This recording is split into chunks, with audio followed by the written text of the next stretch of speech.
लोकसभा चुनाव 2024 से पहले बीजेपी ने बड़े बदलाव किए हैं। 4 राज्यों में पार्टी प्रदेश अध्यक्ष बदल दिए गए हैं। ये राज्य राजस्थान, बिहार, दिल्ली और उड़ीसा हैं।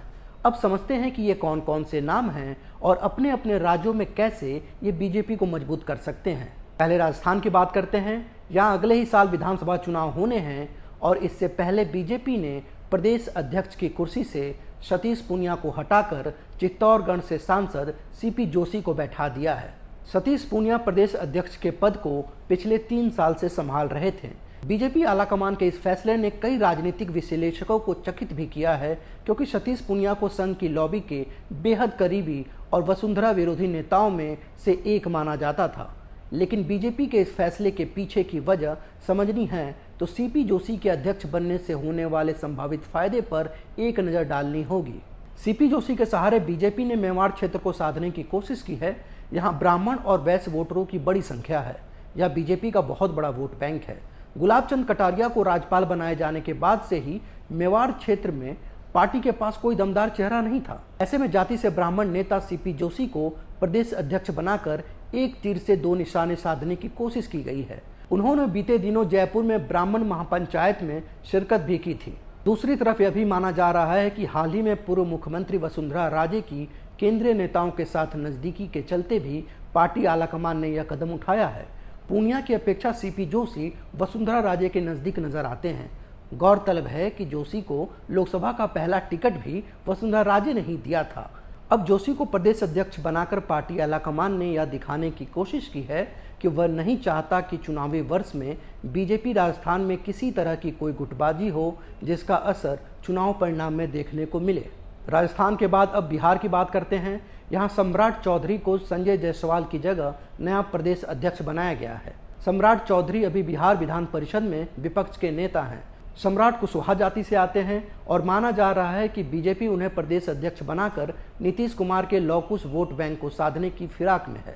खास बात है कि चौधरी मुश्किल से 6 साल पहले बीजेपी में शामिल हुए हैं। सम्राट चौधरी इससे पहले लालू प्रसाद की आरजेडी और नीतीश कुमार की जदयू दोनों से जुड़े रहे हैं। 2000 और 2010 में परबत्ता सीट से वे आरजेडी की टिकट पर 2 कार्यकाल तक विधायक रहे हैं और वह 2000 में राबड़ी देवी की सरकार में मंत्री भी बनाए गए। इसके अलावा वे पूर्व मंत्री शकुनी चौधरी के पुत्र हैं। शकुनी चौधरी समता पार्टी के संस्थापक सदस्यों में से एक हैं और उनका नाम कुशवाहा जाति के बड़े नेताओं में शुमार है। तीसरा राज्य दिल्ली है। बीजेपी ने वीरेंद्र सचदेवा को ही दिल्ली इकाई का नया प्रमुख नियुक्त किया है, जो दिल्ली बीजेपी के वर्तमान कार्यकारी अध्यक्ष भी हैं। सचदेवा को पिछले साल दिसंबर में कार्यकारी अध्यक्ष नियुक्त किया गया था, जब तात्कालिक अध्यक्ष आदेश गुप्ता ने एमसीडी चुनाव में पार्टी की करारी हार के बाद इस्तीफा दे दिया था।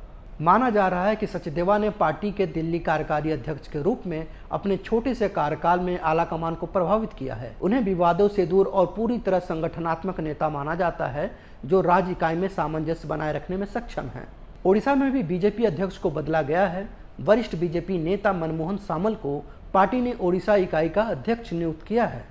64 वर्षीय सामल इससे पहले 1999 से लेकर 2004 के बीच बीजेपी ओडिशा प्रमुख रह चुके हैं और वे अब समीर मोहंती की जगह लेंगे।